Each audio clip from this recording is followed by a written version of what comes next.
Hello and welcome to another Atypical Philosopher video with myself, Jonathan MS Pierce. This is a Ukraine War Update Extra video on Boxing Day, 26th of December. So I'm giving you the extra nuggets and juicy tidbits of information to give you a greater understanding of the war. Where should we start today? Well, Russia is on fire again. Here is another bit of footage from a 2,000 square meter set of warehouses in Novosibirsk. Russian media report there was an explosion which led to the fire. Again, war-related, could be, could not be, could be a complete mistake. But if it is, as I said before, if this is an insurance claim, this is because the economy is tanking in Russia, and there are malls and shopping centers closing down at the rate of knots. So rather than have to kind of close down a shopping mall and then sell up the land and struggle, just burn it down and claim the insurance money. So I think that could be what's happening a lot. And if that's the case, that is directly as a result of the war due to sanctions and the economic downturn for Russia. So this is all connected, arguably. Whereas Novosibirsk, it is all the way over here. So we've got Ukraine here. And this is really going over to the east of Russia, quite some distance, sort of northeast of Kazakhstan. So anyway, that's happening there. Dead District says Ukrainians may have more tanks on the battlefield than Russia, so as according to a US Department of Defense official. Liberation of Kharkiv Oblast, Ukraine captured 460 Russian battle tanks. That's insane. 92 self-propelled howitzers, so guns, big howitzers on tracks. 448 IFVs, infantry fighting vehicles, and 195 APCs, or armored combat vehicles, armored personnel carriers. 44 rocket systems. It's just absolutely insane. So that could have tipped the balance for Ukraine now having more tanks in this case on the battlefield than Russia, and possibly more of other types of vehicles. Well, if we look at the Oryx open source intelligence source that is documenting Russian equipment losses and Ukrainian during the 2022 invasion, they have totted up that Russia have lost 8,471 vehicles and pieces of equipment, destroyed, 5,288 damaged, 209 abandoned, 304 captured, 2006. Of which destroyed at 5,288, 209 are damaged, 304 are abandoned, and 2,670 are captured. Let's just look at tanks. So the tank claim from above, 1,577 tanks taken out, of which 922 were destroyed, 69 damaged, 59 abandoned, and 527 captured. So let's assume that after some time they're all in the use of the Ukrainians and the abandoned as well, then we can imagine that the Ukrainian have gained a lot. Now, the Ukrainian will have lost and had some captured as well, just not to the same extent as the Russians. So, they have captured and abandoned the Russians have had captured and they have abandoned to the Ukrainians, one assumes, about 600 there. Well, now let's look at the Ukrainian equipment losses and go to tanks. And tanks are about 150, 160. So 160 as opposed to 600. That's the difference. So you can imagine that this is tipping the balance, because that is not only the Ukrainians gaining those tanks, but the Russians losing them as well. So it works both ways. Really interesting. Let's go on to a couple of intercepted calls. Now, with these, I will read them out. I'll read out the subtitles. I know that annoys some people, but that's the way it is, because people do listen to this as an audio. So that's why I do that. Anyway, let's go for it. This first one is an intercepted call between a wife of a mobilized Russian soldier and a Russian soldier, who says how she wants to write and appeal to Putin to sort out the payments and equipment, to which a soldier says there is no need, as Putin doesn't give an F. Of course, this is all interesting because it's not talking about the morality of what they're doing, but just how difficult it is for the soldiers to do what they've been asked to do. There you go. That's the nature of the beast here. Так а что Вова звонил? So why did Vova call? Is he at home? No, he's not. No one is sending them home. They were sent on a train to other hospitals from St. Petersburg because St. Petersburg is full, only accepts emergencies. I mean, those who are critical today are probably write an appeal to Putin describing the whole situation. What the F? Don't need to write anything. No, I'll write everything from start to end, including payments. And why, given this weather, the clothes are still not given out. I'm not wearing it even if they give it out. They gave it to Valentin. It's now outside. He's not wearing it. You'll break your legs like on ice skates. The base is round. Right. What are you going to write to Putin? I think Putin doesn't give a flying F. If you write it, it'll never reach him. I don't know. They said they react quickly. Within 3 days, they review the appeal and there will be a result. This is me talking now. Of course, that's hilarious. They review every letter that's sent to them and there's a result. Yeah, that's just obviously sort of propaganda. So what? What result? He should sort out the payments. Those who are complaining are all taken F knows where. So that's just a really quick interception just to explain that the soldier is saying there's no point complaining, and when you complain, you'll get taken somewhere, who knows where. And also how some of these people view Putin. So these are soldiers who are saying, I don't, Putin doesn't give a damn about us.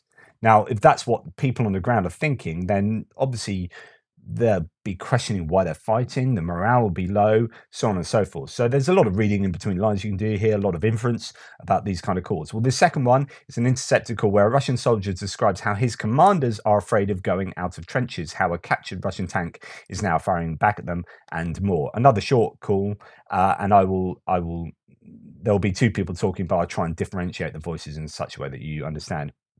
There are words that are inappropriate. It seems like the Russians and the Ukrainians both use the word faggot, and I know that's translated, so I don't, whether that's an exact.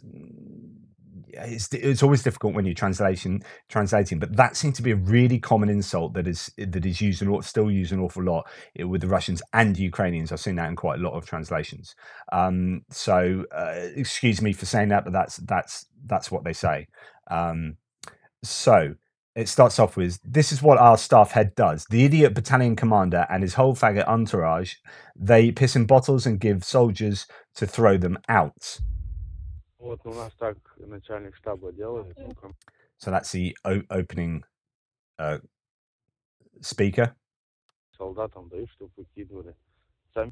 They don't even go out of the dugouts. They're scared of shelling, so they just sit like rats.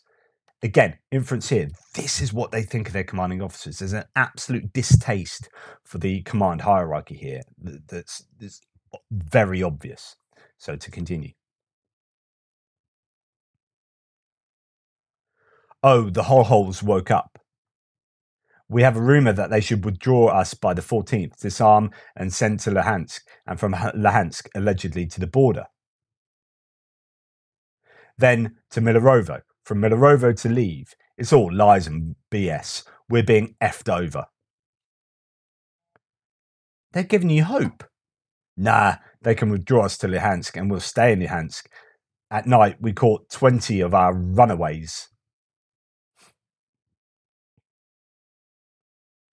They were walking along the road. We didn't shoot at them, only put them down. And today, they were taken to the staff. So this is me talking. This talks a lot to the fact that there are deserters. And obviously, that is quite a big problem. So to continue. Turns out they abandoned their positions and effed off. All were volunteers. They'll go to a military tribunal now. Meanwhile, our tankman crew was killed somehow, and now our tank is effing us up. Should show up again around 1 o'clock. Your tank firing at you? The tank is ours, the crew is Ukrainian. They F us up from behind, you can say. And there you go. And again, really just a short taste of the sorts of conversations that are going on that the Ukrainians are intercepting, 10 a penny, and it is just a really interesting insight into what the thoughts are of the people, fighting on the front line, and the low morale, the desertion, the contempt for leadership. It's all there. Absolutely diamond stuff, in my opinion. So this is a German Biber bridge laying vehicle in Ukraine. Just nothing absolutely crazy interesting. Just these sort of vehicles don't get the headlines. It's like, we want main battle tanks. This nation has given this many tanks. Actually, Germany, for example, has given a whole load of these kind of armored recovery vehicles or bridge laying vehicles, and these are just super important. Without these vehicles, you don't get your tanks across a river. You don't get your tanks recovered. You don't get etc. etc. So they're super important. Well done to them. This is this is a UK provided Mastiff.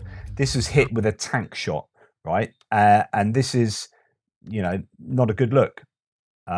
So yeah, I suppose the moral of the story is pretty decent, half decent bit of kit, these sort of MRAPs. But yeah, the moral of the story is don't get hit by a tank round. That's obviously, well, not obviously, but could have had explosive ammunition, or it could have exploded stuff inside the Mastiff. Who knows? Although they generally carry people, but they could have had some stuff inside that exploded. But yeah, it's slightly worse for wear, that vehicle.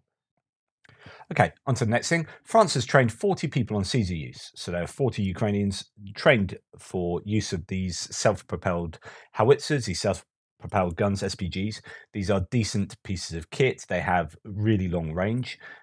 For 18 Caesars, no doubt several of those 40 are now trainers themselves. And if France manages to convince Denmark to give the next batch of 6 or 12 Caesar, it won't need to train people. The Ukrainian armed forces already has trainers.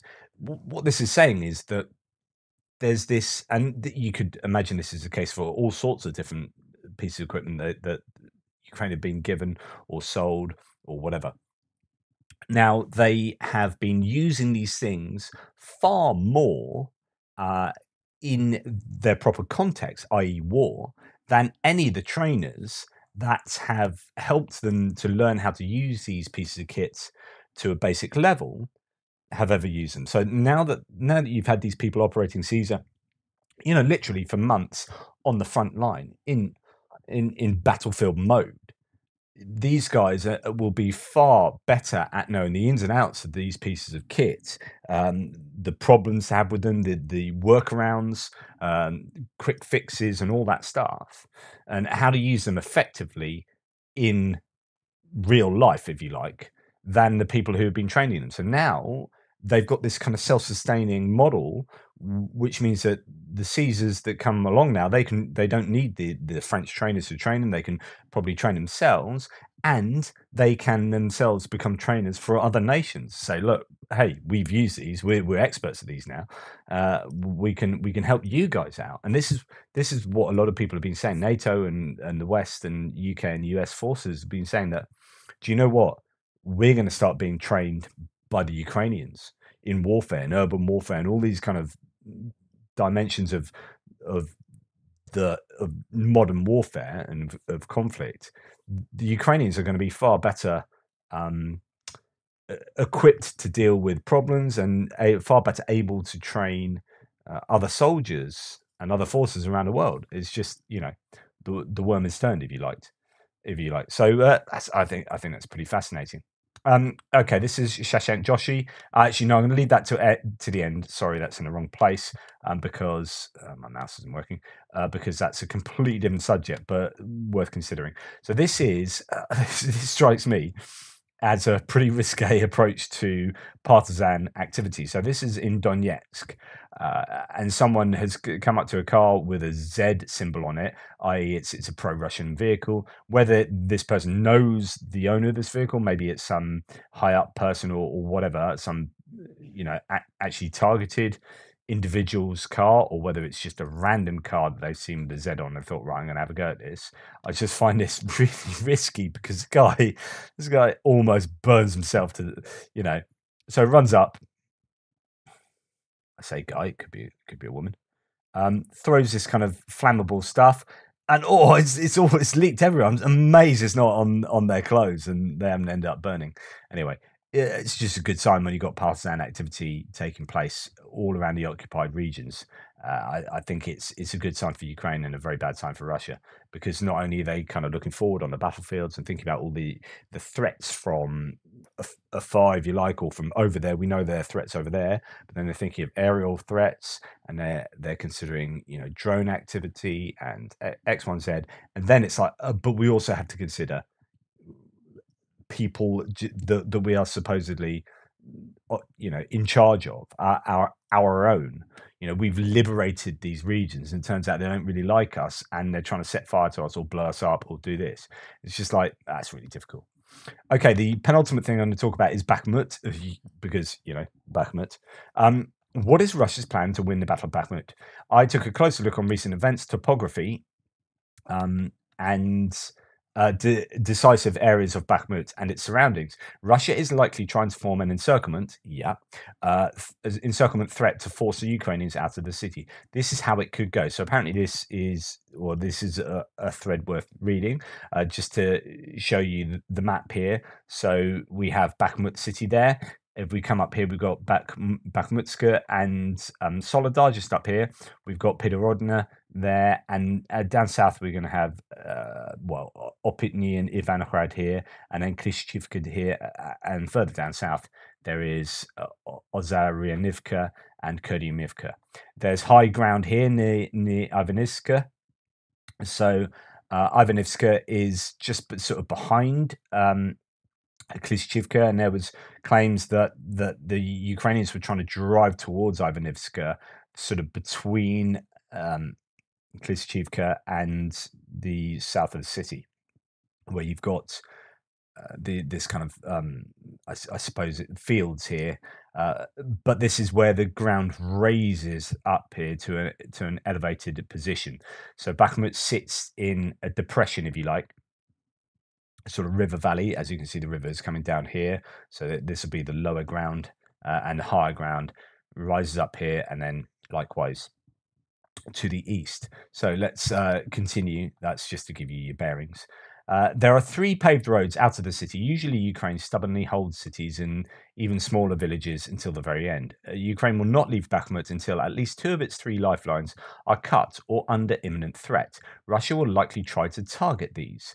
There are 2 options in the northern sector. The best scenario for Russia is to capture the village of Pidorodna and continue to the crossroad in Krasnohora.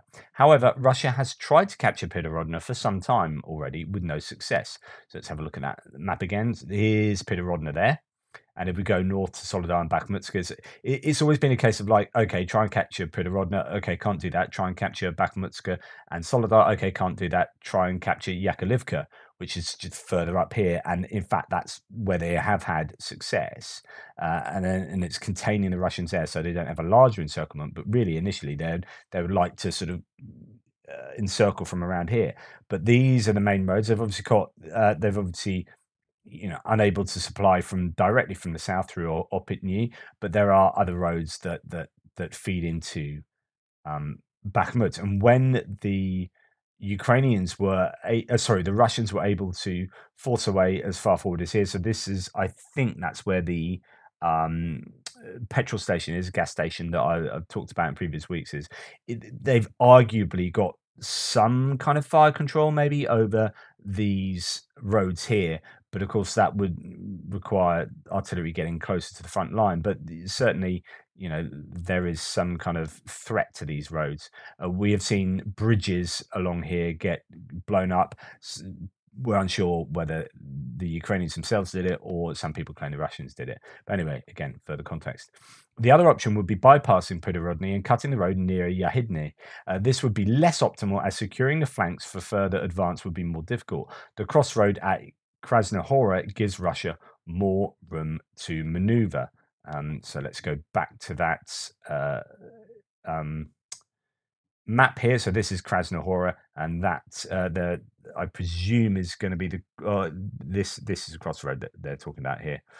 So this is the initial. That would be ideal, but couldn't go there. So it's a bit too close and too heavily defended. So that's your next option. So as we continue, side note, it's absurd that I even have to wonder if the Russians are able to take one tiny village or not. The answer should, of course, be obviously yes. Russian armed forces have truly degenerated in ways I couldn't even think were possible before February 2022. The southern forces are in a world of hurt as they are forced to advance constantly uphill. So, like I was talking to you about Klishchivka, first they have to capture Klishchivka and the hill behind it. The Ukrainians know this is a good place to defend, and they have prepared positions on top of the hill. And here you've got images. I've shown you these myself. So you've got extensive trench networks. I don't know if these are from the 2019 Google images. So if they are, then since then there'll be far more trenches set up here. This is going to be a really difficult place for the Russians to take, and this is behind Klishchivka, which is further down here. It just sort of starts there. I would have thought. It's just it's good. It's a tough nut to crack. After Klishchivka, proceeding towards Ivanivska, it isn't easy either. There's a high ground behind it too. If the Russians want to have some cover while advancing, avoid fighting in larger built areas, and still cut the road, the option presented here is their best choice, their best chance. So you've got, I think, yeah, Klishchivka here. So this is going uphill, and you've got the entrenchments. This is a line of defense there. So you've got initial defenses to the east of Klishchivka, as they're trying to advance up. This is a railway track here. As the Russians try to advance uphill, they've got to take the urban settlement of Klishchivka, and then after the urban settlement, they have to negotiate these dug-in trenches before considering onwards to Ivanivska. And of course, contending with Opitny as well, and the knowledge of the last few days that actually they've been pushed back out of Opitny here, and possibly to the tune of 500 meters. So again, things are difficult for the Russians. The high ground near Ivanivska provides an excellent view over the town. Also, the road Bakhmut and especially to Kostiantynivka is under the eyes of the Ukrainians. If the Russians want to continue their operations further west here, they have to deal with this hill. So there you got Ivanivska, the road to Kostiantynivka and Bakhmut that way. Interesting. Okay, is that? Just trying to get my bearings from that photograph, because I would have thought, that must be, but right, I see. So that is actually behind, right, yeah. So that is looking in that direction where you got Bakhmut to the left, and the road going to the right. So that is from this, I presume, point there of high ground. Taking Ivanivska would be tricky, and storming the hill behind it is something the Russians don't want to try. Instead, a successful attack from the north to the rear of the Ukrainian defense would cut the northwestern roads and make defending Ivanivska very difficult. And again, this would be that encirclement up there, coming up through Klishchivka, taking Ivanivska, and the difficulty involved with that, and then cutting this road off here, as well as that road off there, and that would leave only this sort of more minor road. That's 2 out of the 3, and that could trigger the retreat of the Ukrainians through this more minor road here. But of course, that requires Klishchivka falling. That's why I talk about Klishchivka and Opitny being these sort of linchpins in the south. And you could name any one of these places, Solidar, and Pidorodna or Yakilivka further north, as being sort of linchpins to a kind of domino effect to an eventual kind of crumbling of the north as well. It's important to note that the theoretical scenario presented here can take months to actually materialize, and it's taken months for them to get an inordinately small amount of ground. In 2 months, Russia has only advanced a maximum of 5 kilometers on a 30-kilometer front, maximum 3.1 miles on a 18.6 mile front for people using nonsensical units of measure. Nice. painful dig at imperial measurements. Ukrainians are aware of the fact that in the northern sector, there's less room for them to retreat. Instead, in the area south of Bakhmut, there's more expendable ground. The recent development of the situation support this theory. Russia has not achieved much to the north. It is also possible that Russians will be unable to flank Bakhmut and fail to capture any of the roads. It's possible that they will try to capture the city street by street, block by block, in an extremely costly manner. At the moment, we've seen the latter. So we had seen this attack on the eastern outskirts of Bakhmut, but again, they've been pushed back from there. What about the bigger picture? If you want to know why the Russians are fighting in Bakhmut and why their goals in the Donetsk Oblast are in the near future, John Halin explains everything in this thread. So that's a thread I've read to you. I've referenced that twice and read the whole thread to you once and talked about his theories about the strategic importance of Bakhmut for the larger frontline area. Our OSINT team continue to monitor war in Ukraine in our interactive map that you can find there. You can go and check that out. Front lines have been rather static for months, but the work still continues for the 306th day in a row. So that's just an interesting, I mean, it's nothing we didn't already know. I've talked about this plenty, but it's just a little bit further insight into Bakhmut and to remind you of the kind of geography of the town and its surrounding areas. It's a really difficult nut to crack, as we have seen, and the Russians have been trying north, south, and to the east. And when they make gains, they are just as likely on following days to lose that ground and just find it really hard to retain the ground that they have made.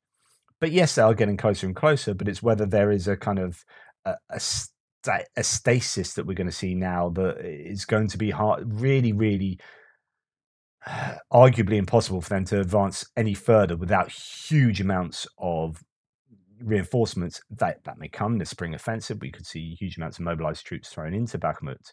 But without some kind of game changer for them, I think it's going to be hard for them to get much further than here. And then if the Ukrainians continue to pressure in counterattacks, then they could be back where they were sort of maybe 2 months ago, month ago, whatever. So this is what we've been watching really closely, Bakhmut, more than anywhere else. Russians have done fairly well recently. Well, they've done marginally better than they have done recently, but it's hard to see them make any more significant gains, but it is, of course, possible. And then lastly, nothing to do with Ukraine, but it just gives you a bit of a worry about the larger geopolitical landscape of the world, of the globe. 71 Chinese Air Force aircraft, including fighter jets and drones, entered Taiwan's air defense identification zone in the past 24 hours. 71 aircraft in 24 hours entered the Taiwanese airspace. The island's government said on Monday the largest reported incursion to date. The question is if, and this is, it is relevant to Ukraine, because if this hots up and becomes, the worry is that China will see everyone's obsession with Ukraine and Russia and will see that everyone's attention is deflected, and they will be opportunistic and try and take advantage of that and cause trouble with Taiwan in the hope that we'll be caught between two places with our eyes more firmly on Ukraine. We know that America see China and Europe to some degree see China as the bigger threat. The flip side is to say that China's looking at this war and seeing how well the West has gone to the aid of Ukraine, that it could make them a little bit more guarded, because they think, right, if we do attack Taiwan or we do try it on there in some kind of way, actually the West has shown that they are willing to stump up and to help out their allies. And so we could interpret the situation in two ways.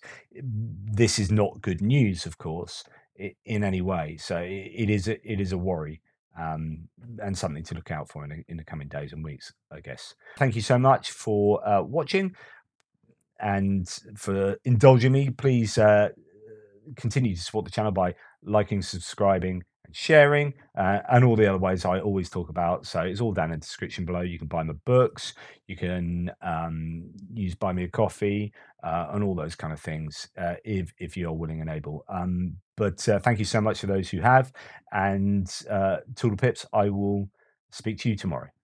I often say I'll see you tomorrow, but I won't because I'm not some kind of weird stalker. I don't know where you live, but you'll probably see me tomorrow if you can be bothered.